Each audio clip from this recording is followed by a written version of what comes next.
عزیز دوستو، قرآن مجید فرقان حمید نے ارشاد فرمایا ہے کہ محمد الرسول اللہ، فرمایا محمد صلی اللہ تعالی علیہ وسلم اللہ کے رسول ہیں۔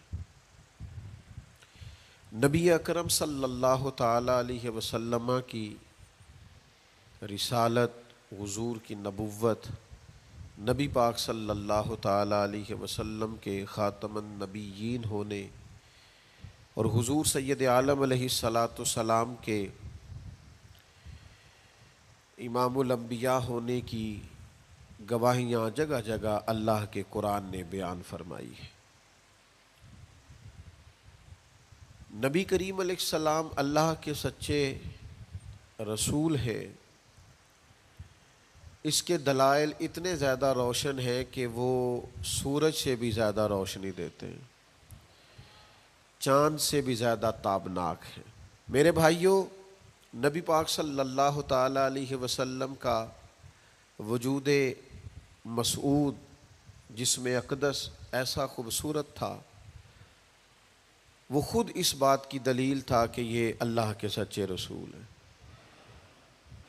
ہمارے ہاں بہت سارے لوگ ہیں جو اکثر اس بات پر گفتگو کرتے ہیں کہ نبی پاک صلی اللہ تعالی علیہ وسلم کو اور تمام انبیاء کو اللہ تعالیٰ نے بشریت کا کالب عطا کیا، تو بھئی بالکل ٹھیک ہے۔ اعلیٰ حضرت رحمۃ اللہ علیہ نے لکھا ہے، حضور کی بشریت کا انکار کرنا تو کفر ہے۔ نبی پاک علیہ الصلاۃ والسلام بشر ہیں، لیکن جب سے دیکھا ہے لباس بشری میں تمہیں، ہر فرشتے کی یہ خواہش ہے کہ وہ انسان ہو جائے۔ یعنی آپ اس بات پر ذرا غور فرمائیں، اندازہ کریں کہ حضرت انس بن مالک رضی اللہ تعالیٰ عنہ فرماتے، حضور کسی رستے سے گزر جاتے تھے نا، تو جو بعد میں آتا تھا اسے خوشبو اتنی آتی تھی کہ پتہ چل جاتا تھا یہاں سے اللہ کے رسول گزر کے گئے۔ حضور علیہ الصلاۃ والسلام کو جو اللہ تبارک و تعالیٰ نے حسن عطا فرمایا اور جو کمالات عطا کیے، آپ غور فرمائیں گے کہ حضور کے پسینہ مبارک سے خوشبو آیا کرتی۔ اللہ کے رسول ہیں، اس پر اگر آپ دلائل دیکھیں، معجزات دیکھیں، کمالات دیکھیں، فضائل دیکھیں، شمائل دیکھیں تو انسان دنگ رہ جاتا۔ حضور کے مقدس پسینے سے خوشبو مہکا کرتی اور گلیاں اور بازار اس سے مہک اٹھتے۔ حضرت عتبہ رضی اللہ تعالیٰ عنہ صحابی ہیں، 4 بیویاں تھیں، وہ کہتی ہیں کہ ہم ایک سے ایک بڑھ کے خوشبو استعمال کرتی تھی، لیکن سمجھ نہیں آتی تھی کہ ہمارے شوہر کون سی خوشبو لگاتے ہیں۔ ہم باوجود کوشش کے، باوجود ہمت کے اور باوجود تجسس کے وہ خوشبو نہیں پاتی تھی۔ تو ایک دن ہم چاروں نے فیصلہ کیا کہ ان سے پوچھ ہی نہ لیں وہ کون سی خوشبو لگاتے ہیں۔ تو ہم نے پوچھا کہ بتائیے، تو کہنے لگے میں نے تو کبھی لگائی نہیں۔ تو ہم نے کہا بھئی آپ ایسے ہی تو دعویٰ نہ کیجئے، ہم نے پوری جد و جہد کر لی، اور پھر عورتوں کا چیزوں کو تلاش کرنا یہ تھوڑا انفرادی بھی ہوتا ہے، ہمیں وہ رنگ نہیں ملا خوشبو کا، وہ انداز جو آپ کا ہے۔ تو فرمانے لگے اصل بات یہ ہے کہ میرے کمر پر کچھ تکلیف ہو گئی تھی، کچھ ایسی چیزیں ابھر آئی تھی جو تکلیف کا باعث تھیں، تو میں پھر حاضر ہوا رسول پاک کی بارگاہ میں۔ تو نبی کریم علیہ السلام نے فرمایا کرتا ہٹائیے گا، تو میں نے کچھ کرتا ہٹایا تو کریم نے دست مبارک پھیرا، بس ظلمت کو ان کے نور نے کافور کر دیا، جس پر پڑی نظر اسے بھی نور کر دیا۔ تو محمد صلی اللہ تعالی علیہ وسلم اللہ کے رسول ہیں، اس پر اتنے دلائل ہیں، یہ اتنا آفتاب سے روشن مسئلہ کہ یعنی آپ شمار کرتے جائیں، آپ گنتے جائیں، آپ سیرت کو پڑھتے جائیں، آپ فضائل کو پڑھتے جائیں، کمالات کو پڑھتے جائیں، تو مرحوم اعظم چشتی کا ایک جملہ اتنا فٹ آتا ہے کہ یہ سارا مضمون اس میں سمٹ جاتا ہے۔ وہ کہتے ہیں تیری حیات پاک کا ہر لمحہ پیغمبر لگے، یعنی لمحہ لمحہ بتاتا ہے کہ آپ اللہ کے سچے رسول ہیں۔ ایک ایک گزرنے والی گھڑی بتاتی ہے کہ آپ اللہ کے سچے رسول ہیں۔ حضور کا مسکرانا بھی بتاتا ہے کہ سچے رسول ہیں۔ نبی پاک علیہ السلام کا دیکھنا بھی بتاتا ہے کہ حضور اللہ کے سچے رسول ہیں. حضور تو کسی پر جلال بھی کر دینا تو بھی پتہ چلتا ہے اللہ کے سچے رسول ہیں. یعنی حضور علیہ الصلاۃ والسلام کھانا تناول فرمائیں یا آرام فرمائیں، آپ ذرا یہ انوکھا پن ملاحظہ فرمائیے گا، یہ انداز ذرا دیکھیے گا کہ ایک صحابی نے آ کے عرض کی یا رسول اللہ صلی اللہ تعالیٰ علیہ وسلم میری بیٹی کی شادی ہے تو خوشبو کی بڑی ضرورت ہے، تو مہربانی فرمائیں کرم نوازی کریں. عرب شریف کے اندر خوشبو بڑی مہنگی ہوتی تھی، آج بھی وہاں خوشبو بڑی مہنگی ہے اور خوشبو کا استعمال بھی بہت زیادہ ہے. تو اس صحابی نے آ کے عرض کی یا رسول اللہ صلی اللہ تعالیٰ علیہ وسلم خوشبو مل جائے میری بیٹی کی شادی ہے. تو حضور علیہ السلام نے فرمایا ایک لکڑی لے آؤ اور ایک بوتل ایک شیشی لے آؤ. وہ لے کے آئے تو محبوب نے نا لکڑی کے ساتھ اپنا پسینہ تیری حیات پاک کا ہر لمحہ پیمبر لگے، حضور نے وہ پسینہ مبارک اتار کے اس شیشی میں ڈال دیا. فرمایا جا جا کے استعمال کر، اللہ تبارک و تعالی بہترین خوشبو عطا کرے گا. حضور علیہ الصلاۃ والسلام کا سارا وجود نور. یعنی ہمارے ہاں کسی آدمی کے منہ سے تھوک نکلے یا لعاب نکلے تو لوگ اس سے گھن محسوس کرتے ہیں، جگہ جگہ لکھا ہوتا ہے تھوکنا منع ہے. لیکن نبی کریم اگر لعاب دہن لگا دینا مولا علی کی آنکھوں پر تو شیر خدا فرماتے ہیں مجھے پہلے سے بھی زیادہ بہترین نظر آنا شروع ہو جاتا ہے. اللہ کے محبوب صلی اللہ تعالیٰ علیہ وآلہ وسلم کے پورے وجود نور کو جیسے جیسے دیکھتے جائیں محسوس ہوتا ہے کہ تیری حیات پاک کا ہر لمحہ پیمبر لگے. حضرت عبداللہ ابن سلام رضی اللہ تعالیٰ عنہ فرماتے میں گفتگو کرنے آیا تھا، حضور علیہ الصلاۃ والسلام کے دین کے بارے میں کچھ معلومات کرنے آیا تھا، اور میں تورات کو پڑھنے والا تھا، اہل یہود کے علماء میں سے آپ کا شمار ہوتا تھا. اپنے کچھ لوگوں کے ساتھ آئے، فرماتے ہیں نبی کریم صلی اللہ تعالیٰ علیہ وسلم اونٹنی پر تشریف فرما تھے اور صلہ رحمی کے متعلق کچھ گفتگو کر رہے تھے. میں نے حضور کی گفتگو سنی. محبوب کا لباس مبارک مہنگا نہیں ہوتا تھا پر نہایت ہی اجلا ہوتا تھا، نہایت سادہ ہوتا تھا، نہایت باکمال ہوتا تھا. فرماتے میں نے اونٹ پر بیٹھے ہوئے محبوب کے لباس کا، بات کرنے کا، نفاست کا، ہاتھ اٹھانے کا وہ انداز دیکھا، اور جھکی جھکی نظریں اور معصوم لہجہ اور گفتگو میں سلاست اور روانی اور ٹھہرے ٹھہرے جملے اور لفظوں کا وہ ایک خوبصورت ریدھم. فرماتے ہیں وہ سارے انداز میں نے دیکھے تو میں جو بات کرنے آیا تھا مجھے بھول ہی گئی. لباں تے موہراں لگیاں بولن دی جاچ ہی بھول گئی، ایتھے زباناں تائیں کھولن دی جاچ بھول گئی. فرماتے ہیں میں کوئی بات ہی نہ کر سکا. جیسے ہی محبوب کے قریب گیا میں نے فوراً عرض کیا مجھے کلمہ پڑھا دے، میں مسلمان ہونا چاہتا ہوں. یہ آج جو لوگوں کی طبیعتیں الجھ سی گئی ہیں نا، آج یہ جو بے شمار باتیں، بے شمار گفتگو، سوشل میڈیا کا بے دریغ اور بے ہنگم استعمال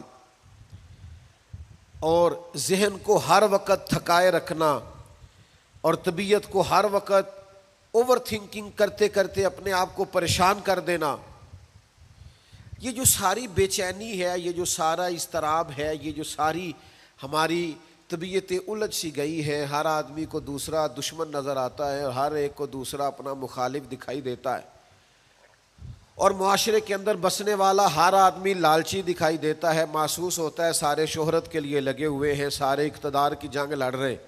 یہ جو ہماری ساری بدگمانیاں ہیں اس کی بنیادی وجہ یہ ہے کہ ہم ادھر ادھر تو کھل کے دیکھتے ہیں، اپنے محبوب کی بارگاہ کی طرف نہیں دیکھتے. ہم جب حضور علیہ السلام کی پرکیف شخصیت کو دیکھیں گے، فضائل دیکھیں گے، کمالات دیکھیں گے، معجزات دیکھیں گے، نعت پاک کی طرف توجہ کریں گے، اخلاق عالیہ کو دیکھیں گے، حسن کردار کو دیکھیں گے. دنیا میں وہ لوگ بڑے عظیم ہوتے ہیں جو نبی پاک علیہ الصلاۃ والسلام کی محبت میں پوری طرح محو ہو جاتے ہیں. آپ یقین کریں جو دروازہ رسول تک پہنچ جاتے ہیں ان کا سفر ہی ختم ہو جاتا ہے. جو حضور کی بارگاہ تک پہنچ جاتے ہیں ان کے ذہن کی مشقت پھر ختم ہو جاتی، انہیں منزل نصیب ہو جاتی. وہ لوگ اس طرح کے ہو جاتے ہیں کہ اب زندگی میں ایک ٹھہراؤ آ گیا، اب سکون نصیب ہو گیا، اب اطمینان قلبی مل گیا، اب مقصود ہاتھ آ گیا ہے، منزل مل گئی ہے. نوجوانوں بہت زیادہ نہ الجھا کرو یار، بہت زیادہ پریشان نہ ہوا کرو. جب دل بڑا گھبرا جائے نا تو اپنے نبی پاک کی سیرت کو پڑھا کرو، حضور کے احوال شریفہ کا مطالعہ کیا کرو، ان کے حسن کی بات دیکھا کرو، جمال کی بات دیکھا کرو، کمال کی بات دیکھا کرو، محبوب کے بانٹنے کا انداز دیکھا کرو، نوازنے کا انداز دیکھا کرو، نبی پاک کا دشمنوں کو معاف کرنے کا رنگ دیکھا کرو، حضور کا عطا کر دینے کا انداز دیکھا کرو. معاشرے میں، سوسائٹی میں ہر طرف بے راہ روی ہے، سارے دشمن ہیں، لیکن محبوب تبلیغ بھی اطمینان سے کرتے ہیں، ان کو دعوت توحید بھی مطمئن ہو کے دیتے ہیں، اور جب ان کے لیے دعا کرتے ہیں تو پھر بھی پوری دل جمی کے ساتھ دعا کرتے ہیں. یہ خاص ٹھہراؤ آپ کو حضور کی بارگاہ تک جانے میں ملے گا. ہم نا رسمی سی محفل کرتے ہیں، رسمی سا میلاد، رسمی سا معراج، رسمی سی سیرت، رسمی سی باتیں. وہ جو خاص ایک کیفیت ہوتی ہے نا امتی کی پوری طرح محبوب کے قدموں سے جڑ جانا، یہ والہانہ پن کبھی ملے نا، والہانہ پن. یعنی حضرت طلحہ بن برا رضی اللہ تعالیٰ عنہ کی نبی کریم سے ملاقات ہوئی، حضور سے ملے اچانک، اور دوڑ کے جا کے نا تو نبی پاک کے قدموں سے لپٹ گئے، اور پھر لپٹے ہیں اور والہانہ انداز ہے اور وارفتگی دکھا رہے ہیں اور عشق کا مظاہرہ کر رہے ہیں، اور پھر اسی درد اور تڑپ میں عرض کرنے لگے حضور مجھے کوئی حکم کرے، میں فوراً تعمیل ارشاد کروں گا، کچھ فرما دیں.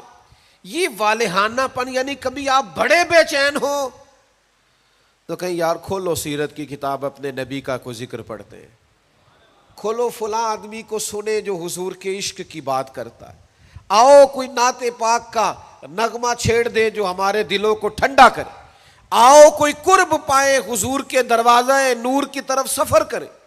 ہم کہاں الجھے ہوئے ہیں، کہاں سکون تلاش کر رہے ہیں، کہاں ہم نے اپنے آپ کو الجھا دیا ہے، کن بے معنی اور بے مقصد باتوں میں ابحاث اور بحثیں کر کر کے اپنے آپ کو پریشان کیے ہوئے ہیں.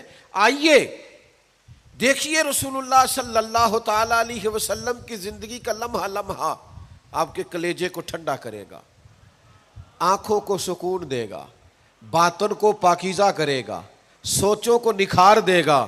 کہہ لینے دو مجھے یہ جملہ، حضور سے پیار کرو، جینے کا بھی مزہ آئے گا، مرنے کا بھی مزہ آئے گا، لطف نصیب ہو جائے گا، سرور نصیب ہو جائے گا، ایک کیف سا میسر آ جائے گا. حضور کی بارگاہ عالی مرتبت تک جڑو، نبی پاک علیہ الصلوۃ والسلام کے اخلاق عالیہ کو اپناؤ، کردار کو سمجھو، حسن تکلم کو سمجھو، نبی پاک علیہ السلام کی باتوں پر غور کرو. یقین کرو کبھی کبھی پڑھتے پڑھتے وجد ہو جاتا ہے، کبھی کبھی ان باتوں کو صرف مطالعہ کی نظر سے دیکھیں، سیکھنے کی نظر سے دیکھیں تو ایسے لگتا ہے کہ جیسے روح پرواز کرنے لگی. یہ اس طرح کے بھی کمالات ہوتے ہیں، یہ بھی رنگ ہوتا ہے، یہ بھی انداز ہوتا ہے، یہ بھی طور طریقے ہوتے ہیں. اور پھر حضور امی ہے،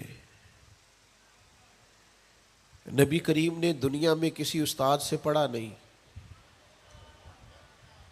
حضور سید عالم صلی اللہ تعالی علیہ وآلہ وسلم کسی مکتب میں نہیں گئے، حضور نے کسی مدرسے سے تعلیم نہیں پائی. لیکن جب حضور بات کرتے نا،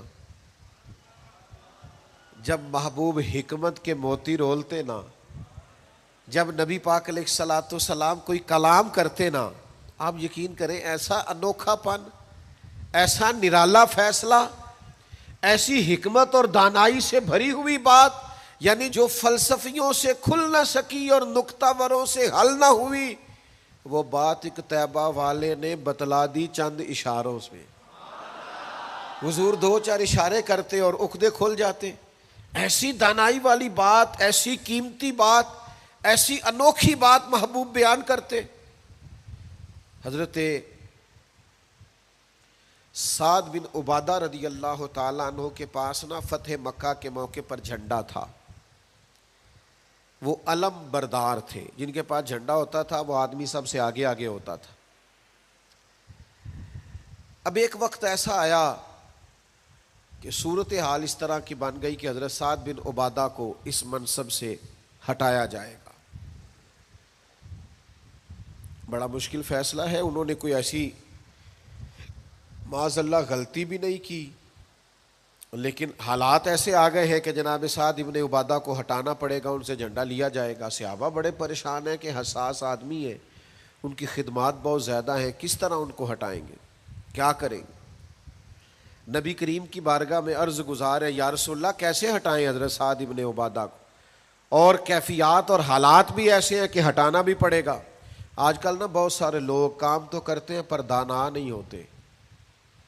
جذباتی فیصلے، جذباتی باتیں، ایموشنل گفتگو، وقتی طور پر چیزوں کو بہتر کرنا، اور بس وقتی طور پر آج گزارا ہو کل دیکھی جائے گی، لیکن چیز کی گہرائی تک، اس کی اصل تک نہیں اترتے، اس کے سارے لوازمات کو نہیں دیکھتے، قبل از وقت منصوبہ بندی نہیں کرتے. ہمارا مزاج نہیں ہوتا، ہم ٹھہراؤ اپنی زندگی میں نہیں لاتے.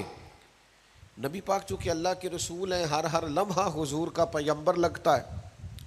اب حضرت سعد ابن عبادہ کو ہٹانا ہے اور ان کی جگہ کسی اور کو مقرر کرنا ہے، اور بندہ بھی بڑا حساس ہے اور بات بھی کوئی ایسی نہیں، تو کیا کریں. پتہ ہے نبی کریم علیہ السلام نے کیا کیا؟ حضور فرمانے لگے کوئی پریشانی نہیں، ہٹا دیتے سعد ابن عبادہ کو. حضور نے بلایا، فرمایا سعد میرا ارادہ بنا ہے کہ جھنڈا آپ سے لے لیا جائے. حضرت سعد ابن عبادہ نے ابھی گردن جھکائی تھی تو حضور فرمانے لگے میرا ارادہ ہے آپ سے لے کے آپ کے بیٹے کو دے دیا جائے. جو فلسفیوں سے کھل نہ سکا، جو نکتہ وروں سے حل نہ ہوا، وہ راز طیبہ والوں نے بتلا دیا چند اشاروں میں. اور تیرے آگے ہے یوں دبے لچے فصحا عرب کے بڑے بڑے، کوئی جانے منہ میں زبان نہیں بلکہ جسم میں جان نہیں. ایسا کمال فیصلہ، ایسا انوکھا فیصلہ. اچھا جس فیصلے سے وہ پریشان ہو سکتے تھے نا کہ مجھے ہٹایا جا رہا ہے، جب انہیں پتہ چلا نا کہ میری جگہ پہ میرا بیٹا آ رہا ہے، وہ اتنا خوش اپنے جھنڈا اٹھانے پہ نہیں تھے جتنا اپنے بیٹے کے جھنڈا اٹھانے پہ راضی ہو گئے. ان کی طبیعت مچل گئی. نبی پاک صلی اللہ تعالی علیہ وسلم کے پیغمبر ہونے پر، نبی ہونے، ایسے دلائل، ایسے کم، آپ جس زاویے سے دیکھیں ششدر رہ جائے گی، حیران رہ جائیں گے، پیار ہو جائے گا. کچھ ایسے مصنفین بھی گزرے ہیں معاذ اللہ ثم معاذ اللہ، جو مسلمان نہیں تھے،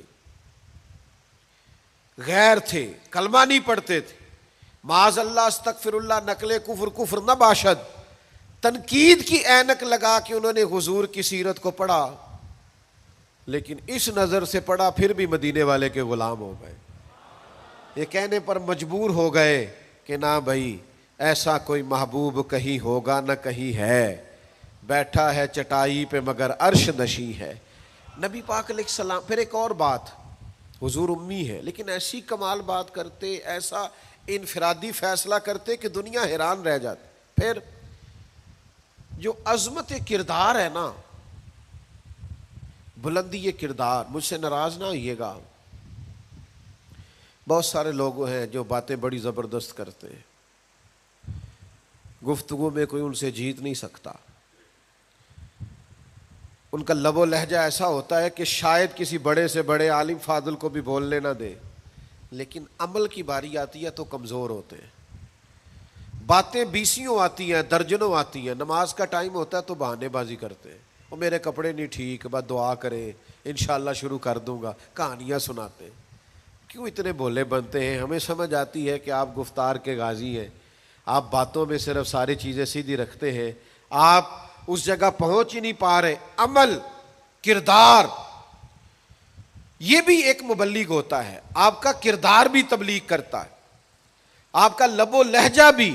حضرت امام جعفر صادق رضی اللہ تعالیٰ عنہ سے ایک شخص نے کہا تھا میں دین کی تبلیغ کرنا چاہتا ہوں، مجھے بتایا کیا کروں؟ تو امام جعفر صادق رضی اللہ تعالیٰ عنہ فرمانے لگے دین کی تبلیغ کرنی ہے تو بڑا آسان نسخہ ہے، دین پہ عمل کرنا شروع کر دے، تبلیغ ہونی شروع ہو جائے گی۔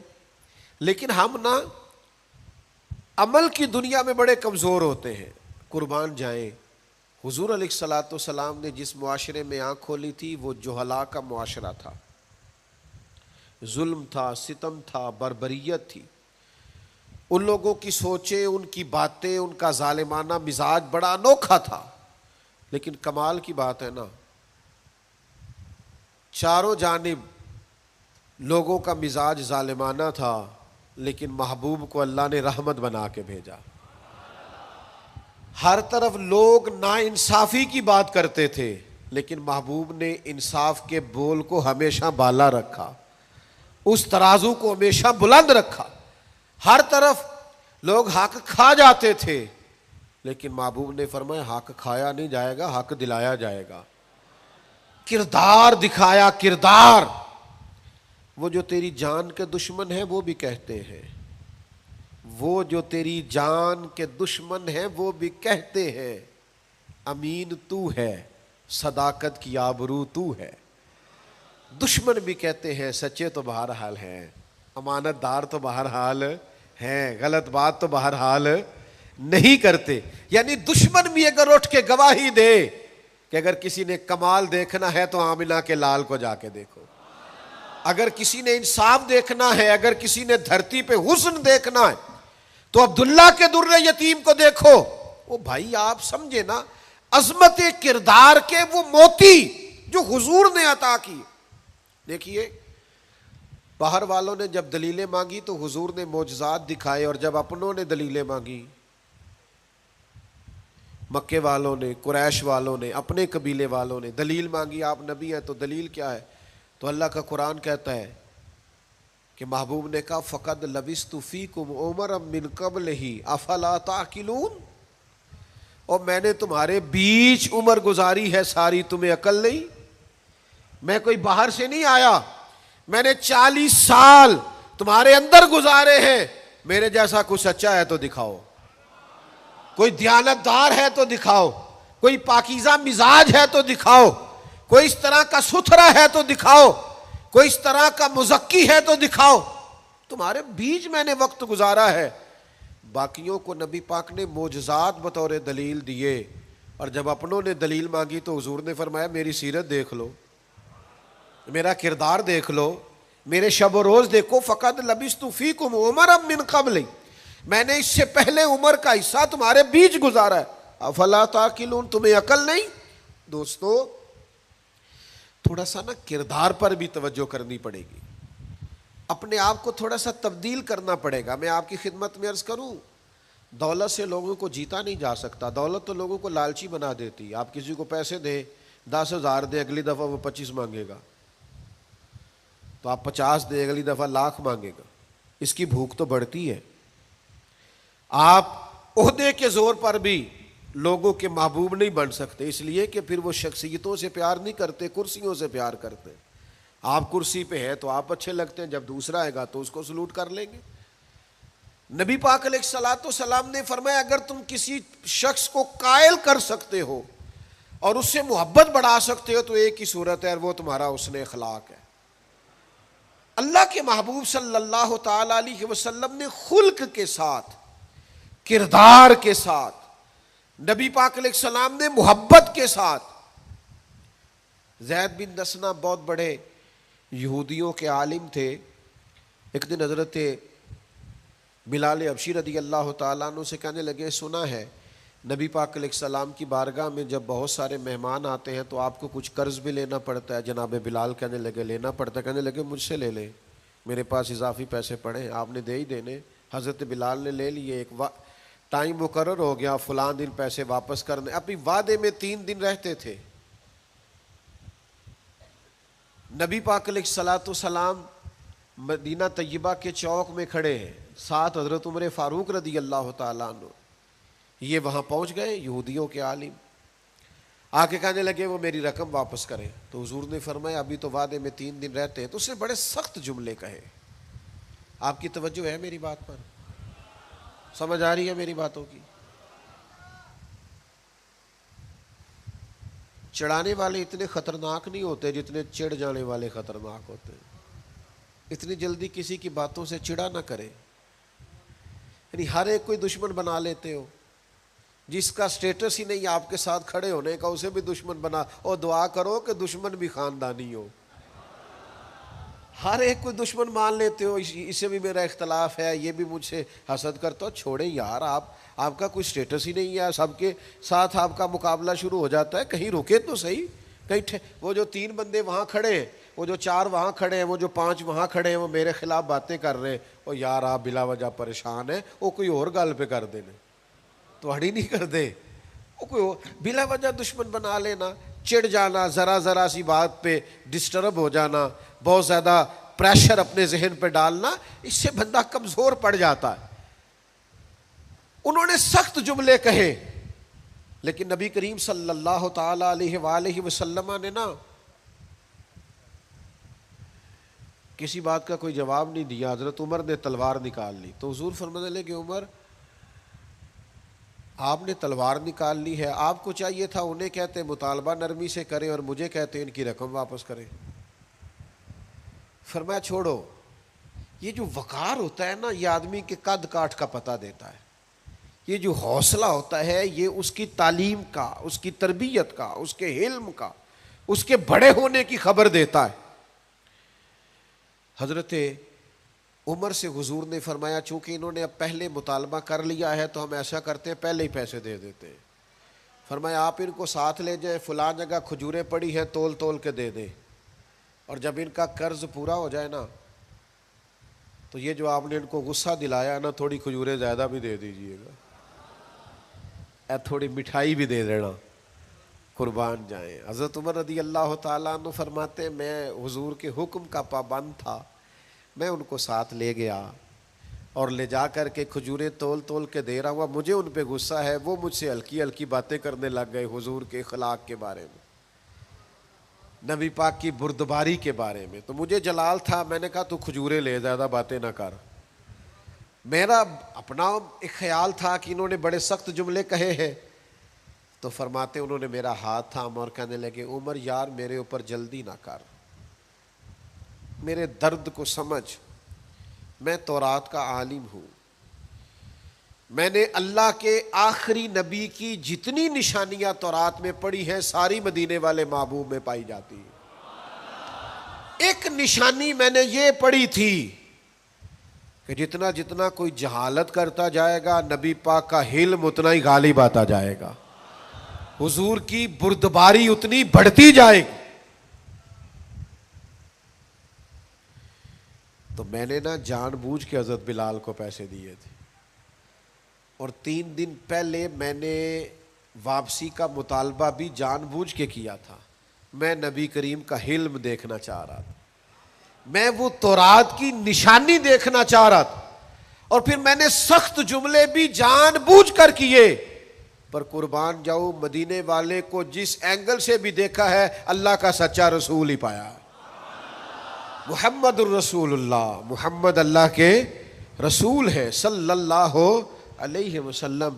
اب وہ کہنے لگے جناب عمر سے مجھے لے جائے نا, میں نے حضور کا کلمہ پڑھنا ہے, مجھے لے جائے بارگاہ تک, میں نے نبی پاک علیہ السلام کی غلامی کا پٹا گلے میں ڈالنا ہے. تو میرے بھائیوں نبی پاک علیہ السلام کی بارگاہ تک رسائی پائیے, حضور کی عالی مرتبت بارگاہ کی طرف اپنے آپ کو لے کر کے جائیے. آج اگر ہم اطمینان چاہتے ہیں ذہنی طور پر بھی, قلبی طور پر بھی, روحانی طور پر بھی, فکری طور پر بھی, تو ایک ہی راستہ ہے, اپنے آپ کو حضور سے وابستہ کریں. ہم جس طرح کی آزمائشوں کا دن رات شکار ہے, اور جس طرح سے ہمیں نئی نسل الجھی ہوئی, بے چین, بے قرار اور مضطرب نظر آتی, اس کا کوئی اور حل نہیں ہے. اس کا ایک ہی حل ہے کہ مرنے کی طرف دیکھ, نہ جینے کی طرف دیکھ, جب چوٹ لگے دل پہ تو مدینے کی طرف دیکھ.